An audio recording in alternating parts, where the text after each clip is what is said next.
Ladies and gentlemen, it's the moment you've been waiting for. Peak IDV Live is starting now. I'm pleased to introduce your host, Steve Craig, founder and chief enablement officer of Peak IDV. Take it away, Steve. Hello everyone, and welcome to another Peak IDV Live event. As you can see, I've got my blast jacket on again for today's hot topic, which is illuminating the Prism project. I also want to thank AuthSignal for this cool hat that I picked up at FIDO Authenticate just a few months ago. A shout out to you guys at AuthSignal. I appreciate everyone joining us live as we go. If you have questions or comments during the session, just go ahead and type them right into LinkedIn. We'll get to them as we can. Super excited about today's topic, which is illuminating the Prism project. And I couldn't be more excited to welcome today's guest. She is Maxine Most. Now, I featured Maxine in season 3 of Executive Series, and I've since joined her advisory board for the Deepfake Summit. Maxine is principal analyst, chief strategist, and the driving force behind Acuity Market Intelligence and the Prism project. Maxine's 30-plus year spans software engineering, marketing, business development, strategy, consulting, and thought leadership. I've been following Maxine's thought leadership for almost my entire time in the identity industry. Thank you so much, Maxine, for joining the live stream event today. Welcome. Thanks, Steve. And I'm really glad to be here. And I didn't know you were following me that long. So it's been we learned something new. We barely started. many years. I think your content was some that we consumed for planning what to do in the market. Thank you for that. Well, let's jump into the topic today. This is illuminating the Prism project. Can you share what is the Prism project and how did it get started? So the foundation of the Prism project, the motivation behind it, was to really bridge the gap between knowledge and understanding of biometric-centric digital identity within our industry and the folks who are actually out there evaluating and deploying the technology. And so we created a series of reports that are designed to be guidebooks, so to speak, for folks who are assessing and evaluating and deploying the technology and who don't necessarily have the in-depth understanding of digital identity and biometrics that those of us who've been around the industry for a long time have. So we're really just trying to communicate in a way that makes it easily understandable for people whose business requires that they take a look at this technology and integrate it into their business processes. Very interesting. What are some of the challenges that companies are facing just in the established market and analyst programs that exist? What are they running into when they actually look at other? Well, I think a couple things. One is I think a lot of the, large analyst firms, and Acuity Market Intelligence has been around for 20 years. And I've always said we're a boutique firm focused on biometrics and digital identity. The larger firms tend to have, I think, a really good grasp on what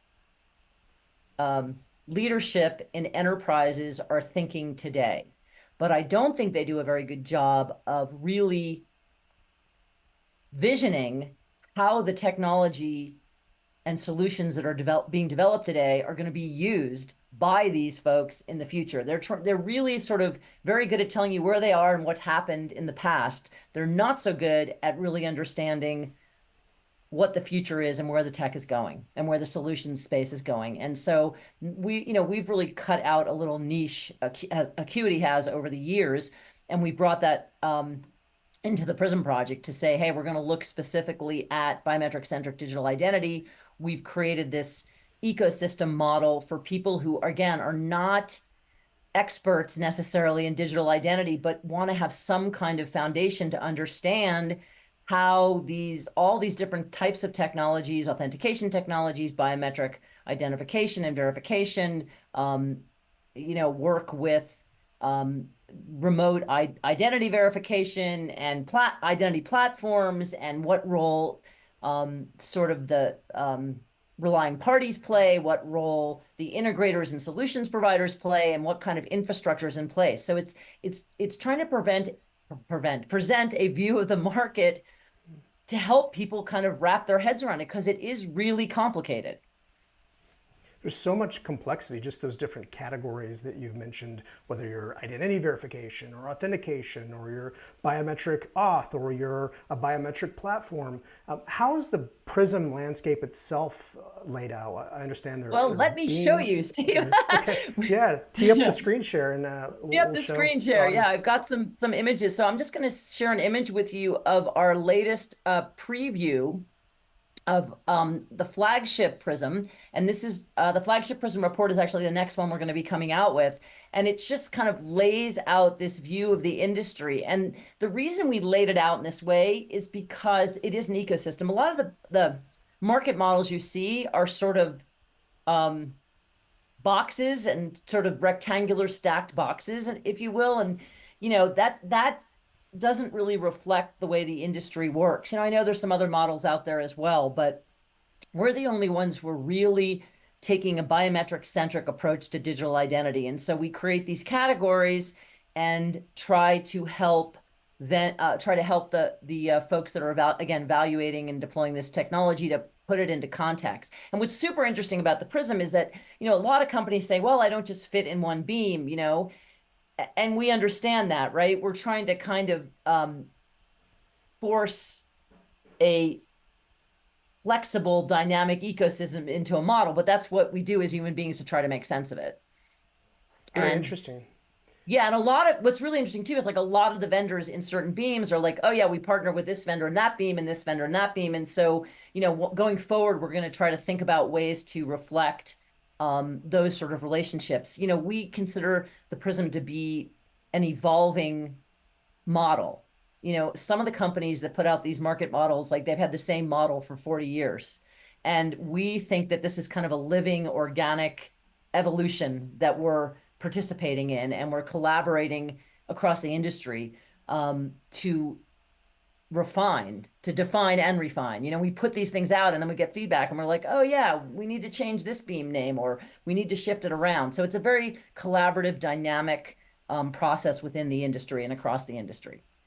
For the beams, are you adding more beams or are you adjusting the naming? Like, how do you think about the evolution of the beams? So, it's interesting. We had 4 different reports this year and the beams kind of changed a bit. And I'll show you, this is where we landed really for the flagship. And what we ended up doing was trying to kind of condense. We had, again, slightly different beams for the vertical markets, and we tried to generalize, and that's what we've done here for the flagship. And so we have these large categories. For example, in several of our beams, I think in our vertical beams this year, we really had separate categories for identity platforms and biometric digital identity platforms. But when we brought it all together for the flagship, we felt like we needed to kind of condense those so that we could provide a full picture of the industry. And so, each vertical market is slightly different in the definitions, and some of the beams move around. But again, it's organic and it's evolving. And as we do these, we are learning ourselves. So we're not taking the position that we have all the answers and we're the end all to be all. We're taking the position that this is a collaborative effort with the industry. And so we're constantly looking for feedback and insight that, can be garnered from that kind of community approach. It'd be interesting if you could shed light on the categories of the different types of companies that fit within those beams. Can you describe the? Yeah, so it's funny, when we first did this, we put out this Prism diagram and we just plastered it essentially with logos and said, okay, this is how we're thinking about it and this is where we're putting people. And so the response was, well, where the logos are positioned on that beam, does that mean anything? And initially it didn't mean anything. And then we're like, okay, well, let's take a look at it. So what we've done is we've broken it down into 3 categories, what we call luminaries, catalysts, and pulsars. And they're all critical contributors to the ecosystem, right? The luminaries are the really big boys, or they're, companies that have really established kind of a dominant position or really innovative, differentiable technology.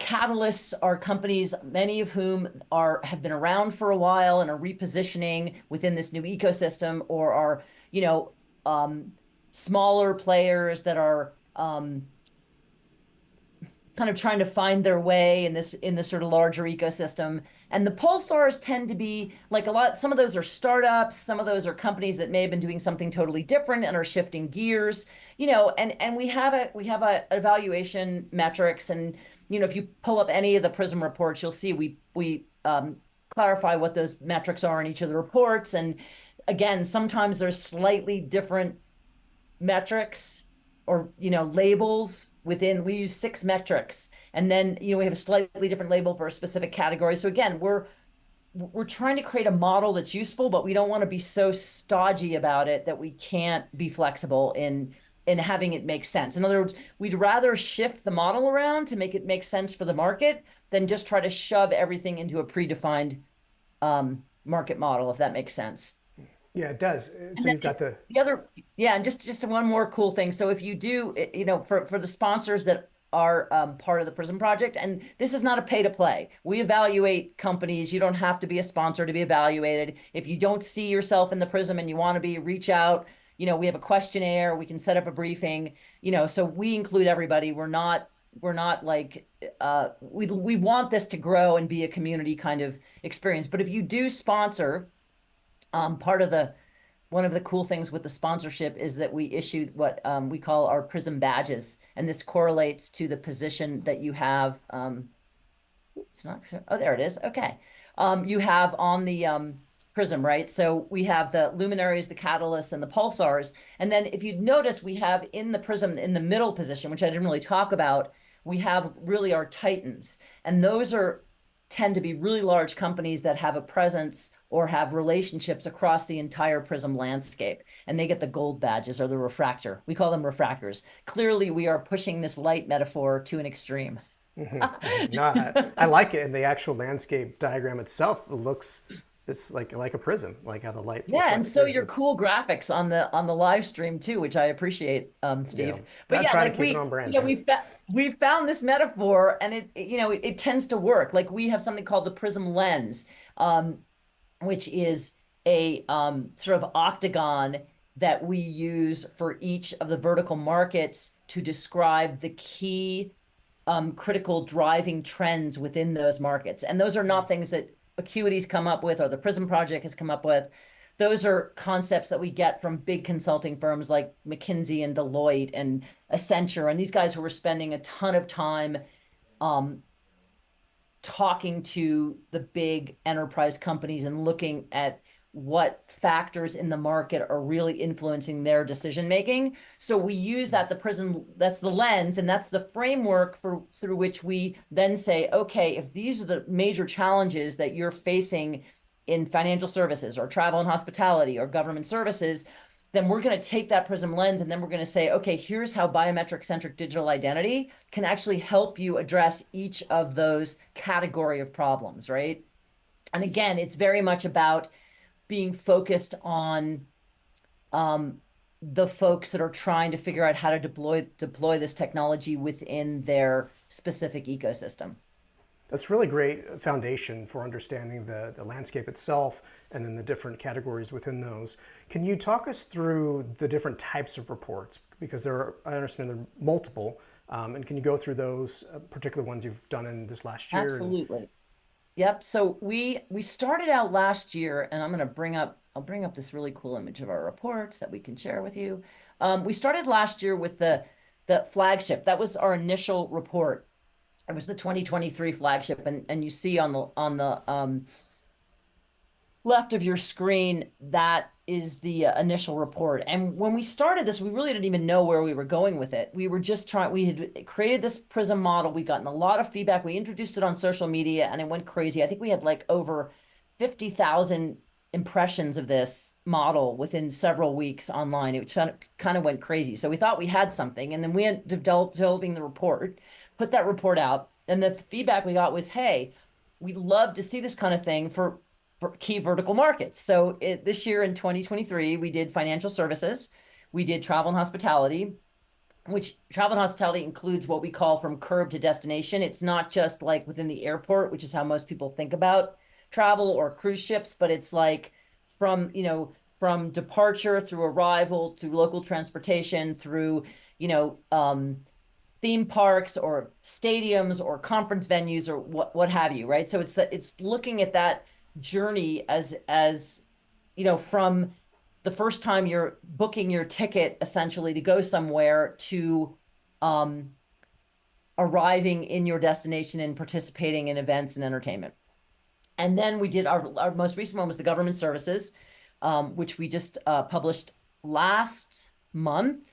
And then what we're wrapping up with this year is our 2024 flagship. And it's going to build off what we did last year, but then it's going to incorporate all of these analysis and findings from the other reports. And we did industry surveys. There are market forecasts for each of the markets. And then, we have a Prism lens where we evaluate the key driving market trends within that industry. And then again, discuss how biometric digital identity can address those. So we're going to take all of that information, analysis, knowledge that we created for the vertical reports, and then sort of take the high level findings and forecasts and integrate that into the flagship. So the flagship becomes sort of this meta report about the entire industry.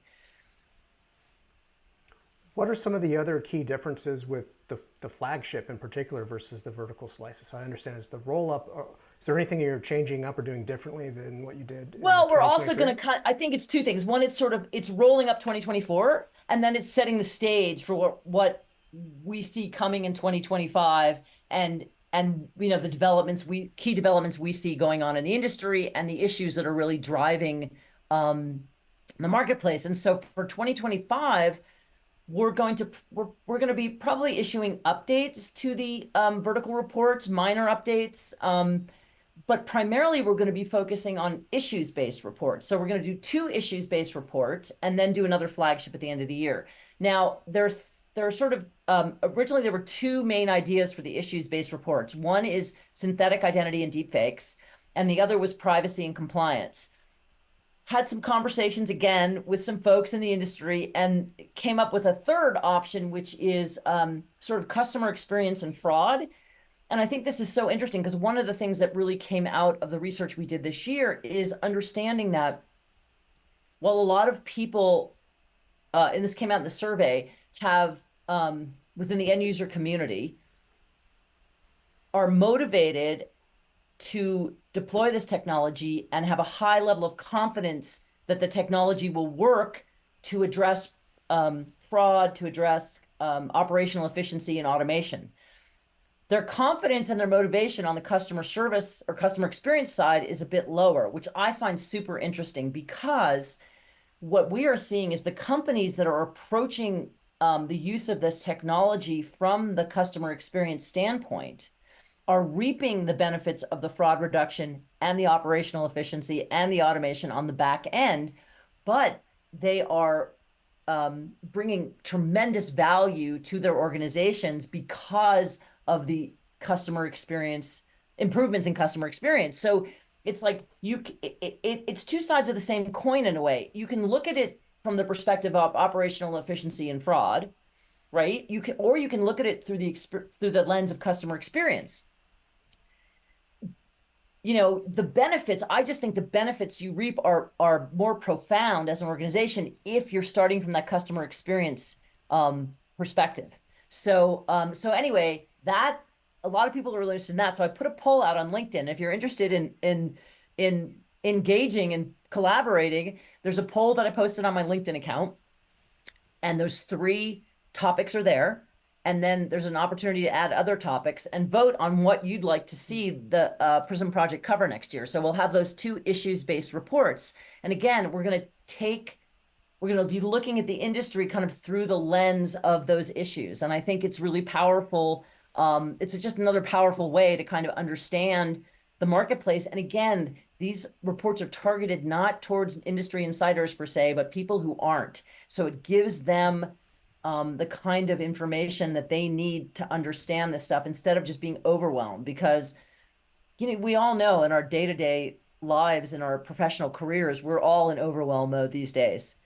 So if we can do something just to make it a little bit easier for people to understand this technology and how it can be used and how it can help them solve their problems, and I think we're really advancing the technology, the solutions, the marketplace overall, and we're actually helping enterprises and the individuals there that are trying to, make their businesses successful as well.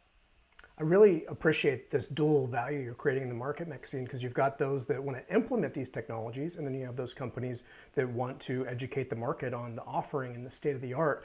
If a company hasn't been featured in the Prism, maybe they haven't made it into the list, or perhaps they're placed somewhere in a beam or a category or something that doesn't quite sit right for them, you mentioned earlier they can engage with you. What's the best process for them to connect and get a briefing and go through that evaluation? So you can find me on LinkedIn. That's easily, and just send me a message. That's easy. You can send an email to info@the-prism-project.com. The dashes are in there because couldn't get the Prism project.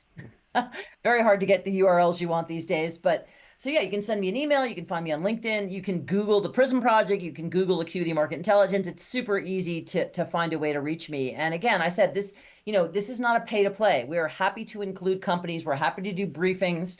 Yes, we'd love to have more sponsors. We think the more sponsor engagement, the more valuable these reports come. It builds on itself. We're really happy. We have over 35 sponsors that have participated so far. And it's literally a who's who in the identity space. Certainly there's room for more, and we'd love to have more. So, those are opportunities, and we have multiple levels of sponsorship for companies at, all different levels of their development. And, we are happy to, we provide multi-report discounts if you want to get in for a whole year. There's lots of ways to participate. We've tried to make it, very affordable for companies to engage. Well, let's double click on that. What are the ways that companies can sponsor? Are there specific tiers, or you have multiple reports? Like, how does all that work? Like, how have you designed the program?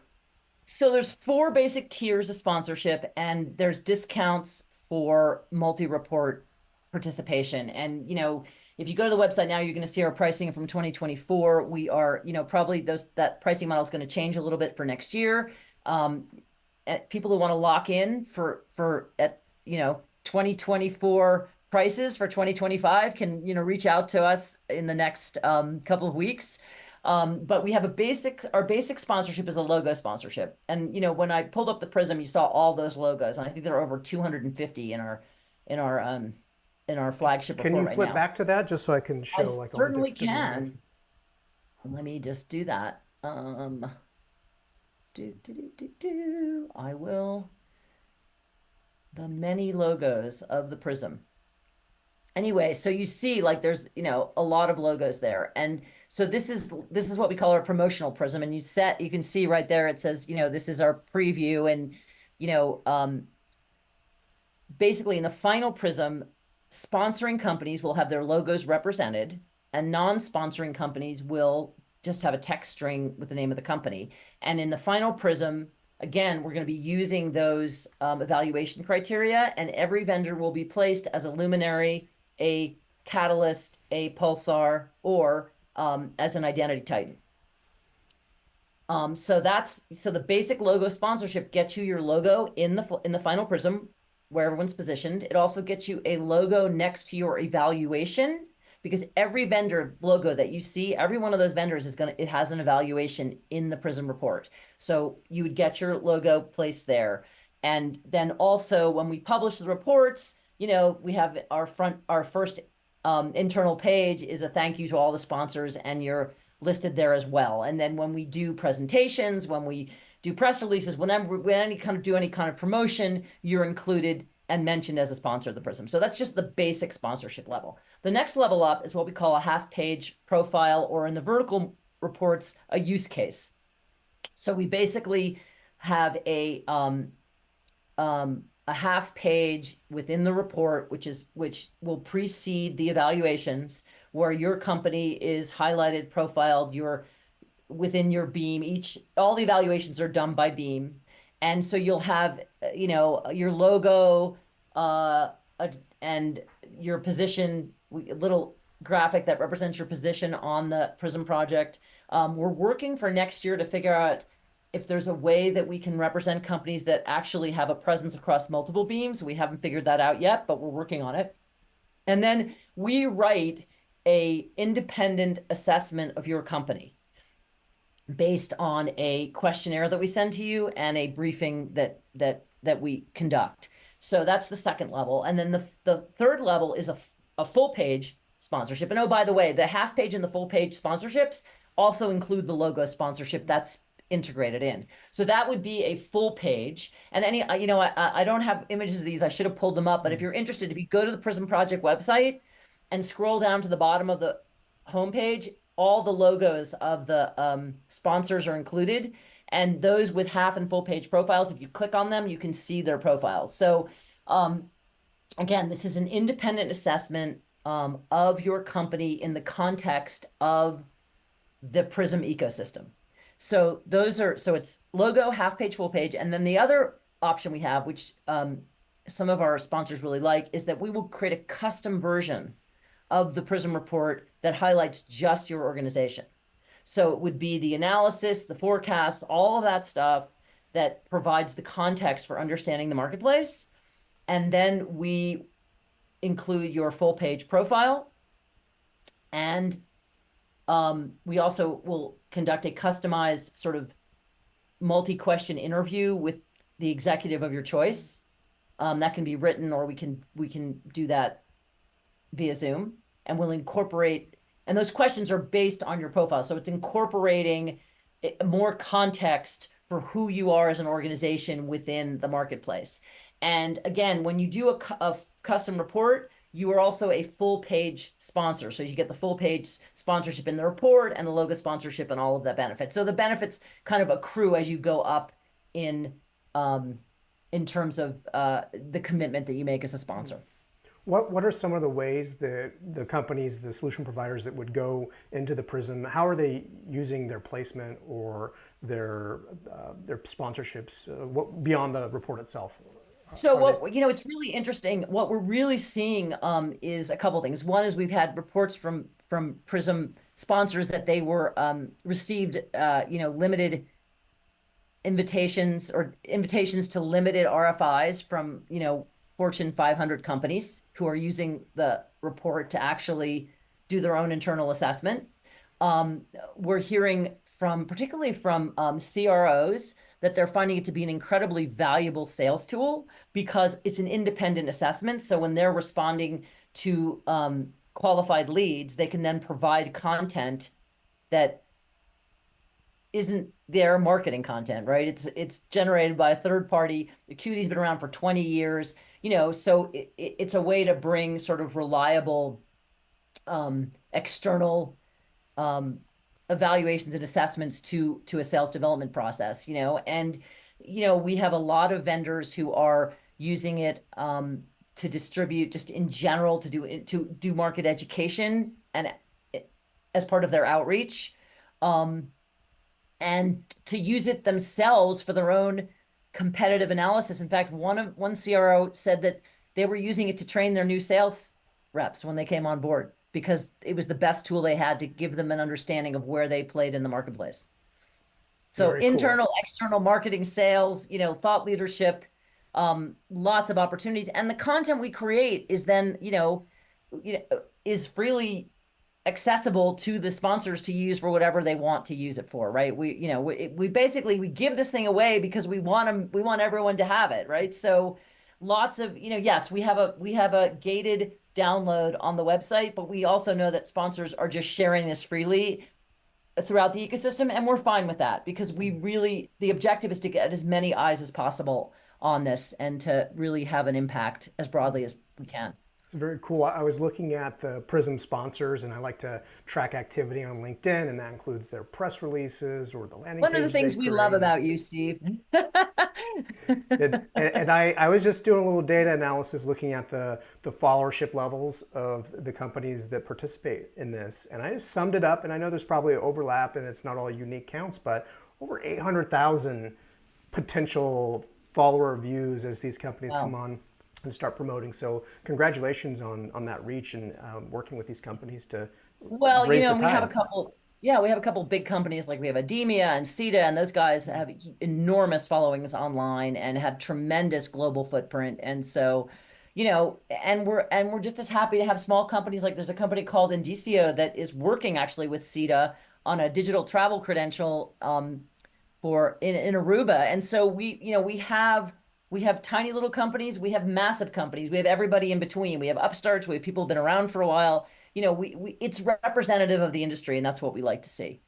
Well, you did a lot of travel in this last quarter. You were out at different shows. We saw each other at a few of them. What are you hearing when you have those happy hour chats with the Prism sponsor? Like, what's some of the feedback they've given you about their participation in it? Well, they're super happy, and they feel like it's really valuable. And I know we have some video. Maybe we can share Yeah, share a let me clip. see. I think we have a guest cameo, not quite Yeah. fully live, but let's see if I can roll that clip here. There are many analysts that cover the industry, but not many people have the depth and detail that Maxine puts into the Prism project. She covers it from many, many different angles, really like the whole ecosystem of identity, from biometric platforms to core technologies and different capabilities that all enterprises need to consider in how to adopt and deploy and design biometric and identity systems. If you haven't already, I really suggest that you look at the Prism project. Anonymous is actually a luminary um, in there. Thank you so much for the recognition. But besides that part, it's really become a go-to report that more and more people are looking into. The illustrious Frances Selazny. Oh, there you are. Lost your video as we transitioned back. Okay. That was amazing, and that was in her famous New York Minute style videos that Yeah. she posts Frances, on Frances, I've LinkedIn. known Frances for 20 years. I'm a big fan of hers as well. And I think, her company Anonybit is really doing great work and solving a really important problem that needs to be solved in the industry around um, privacy in centralized database storage. But I think, honestly, Francis, it's typical. People really like this. I mean, I've heard the kind of comments I've heard is, wow, like the reports are designed to be consumed in pieces. Like you don't have to read the thing from cover to cover. Nobody, I think the way the world works these days, everybody's used to consuming things in bits and bytes. So, one of the things I heard that was so interesting from one of the sponsors was they said, oh yeah, I finally had a chance to read the whole report from end to end. And it was just incredible. And, so people are finding it valuable as just a reference. They can just open up and look through to a certain specific section for what they're looking for. But it also, read cover to cover, it really provides some powerful, comprehensive insight into the industry. So I'm really proud of it. It's a culmination of really 20 years in the industry for me. And so, I think it's something that's valuable. And again, part of the reason it's evolving, like next year, we're not just going to, okay, do the same vertical markets again. The whole point of this is to keep it relevant, keep it fresh, keep it growing, keep it evolving with the industry to reflect, what's happening, what's important, and what we need to be communicating as an industry to the folks we want to really embrace and adopt the technology. Well, that's a great segue into one of my last questions, which is what's on tap for 2025? Like, what's the roadmap? You've alluded to it a few times. What can we expect? And then what about events? Any events you're looking to run? It's funny. I started writing reports in 2007 because people in the industry asked me to do it. It's so funny. And I just kind of did that off the shelf report thing for a while. And that's one of the things I love about the Prism. I love the sponsorship model because it just allows us to make this content freely available. It's really frustrating in a way when you sit down and spend 6 months putting together some very detailed research and, not that many people are buying it. So not that many people are seeing it. So, this to me is like, I love being able to just make it freely available. So next year, as I said, we're going to focus on issues because and probably come back to verticals again in 2026. And they may be the same verticals or they may be different verticals depending on what the dynamics of the market are. We'll do some minor updates to the vertical reports next year, but we're not going to do substantive work. So we're going to look at those issues. Again, I'm going to point people to my LinkedIn account. Go vote for which issue report you'd like to see, or add something that you don't see. And then we're talking about putting together, there are a lot of events right now. I mean, there's many, many, many events. And I feel like a lot of them, in order to grow, are just getting bigger and bigger and more content. And it's more like throwing spaghetti against the wall. And, I think some of the intensity and energy that we found early in the industry has kind of lost to these sort of large events, which do have a purpose and are really good for a lot of reasons. I mean, I love them because I get to go see all of my clients and customers and prospects in one place at the same time. But so one of the things we're thinking about doing is putting something together, which under the moniker of the Prism Factory. And the reason I like the word factory is because things get produced in factories. And so what we're thinking about doing, and we started talking about this earlier this year around the Deepfake Summit, we decided to push that back because we really wanted it to be a quality event as opposed to trying to just get it out as quickly as possible. So we're thinking about wrapping this moniker of the Prism Factory, and maybe we have separate events. Maybe we do one on, the Deepfake Summit, which correlates to the Deepfake and synthetic identity report we're going to do. And maybe we do another one. If we do it on fraud and customer experience and fraud, maybe we do another one around that. What I'm thinking about is sort of high-level executive summits where we get people together in the room who are really thought leaders and innovators in the industry and talk about what we need to do as an industry to help move the industry forward, whether that's standards or regulations or testing or different forms of collaboration, data sharing, figuring out ways to do data sharing. Like one of the things,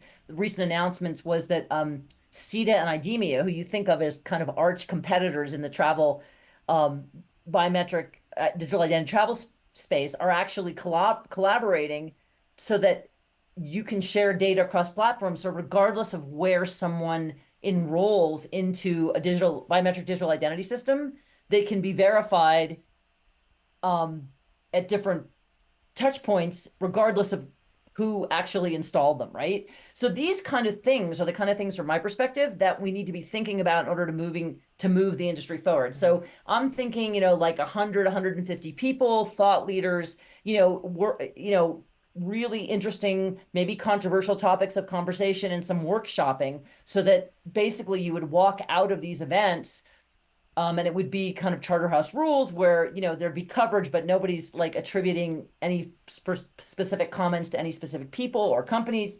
And then you come out of that with sort of a work plan for, what we need to do as an industry to move forward. So that's my idea. It's very much needed. Like just this last year, 2024, the amount of deepfake content as well as the deepfake marketing content for how do you stop that deepfake stuff. There's a lot of noise out there. It's hard for the buyers and the solution practitioners to be able to put those out. And it's also hard for, I think, those that would participate in the Prism to show how they differentiate from different solutions. And I think there's room for many companies and different stacks to really stop that issue. So looking forward to and that. again, the idea would be to bring in people from the, digital identity space, people from the, sort of CIM, IAM space, people from, telco, healthcare, travel, financial services, folks from the government who are doing policy and regulation, academics that are doing research, try to create sort of a very kind of like a brain trust for a day or two and focus on some significant issues where we think we can make some progress just by kind of creating a mutual understanding of where we are in terms of the problem and what solutions need to be implemented to move forward. Yeah. Well, Maxine, we're just at time. We've covered so many different topics. I think we've fully illuminated the Prism, would you say? I think I would say so. We've shed light on it. Yeah, well, there's a lot of different colors in the spectrum, and I appreciate the time. We've also talked through a lot of different links and resources. I think what we'll do for that is we'll just comment bomb. Like we'll put within this LinkedIn stream different comments to resources. So if you're seeing this live or if you're seeing it after the fact, you'll have these you can link to. And then, yeah, if you're interested Yeah, in and engaging, download a Prism report, have a look, see what you think. And please feel free to provide feedback. excellent. Well, thank you so much again, Maxine. I think that covers it for today. Thank you, everyone who's watched this live or you're watching the recording. I think call it a wrap for the day. All right, thanks. Okay, bye.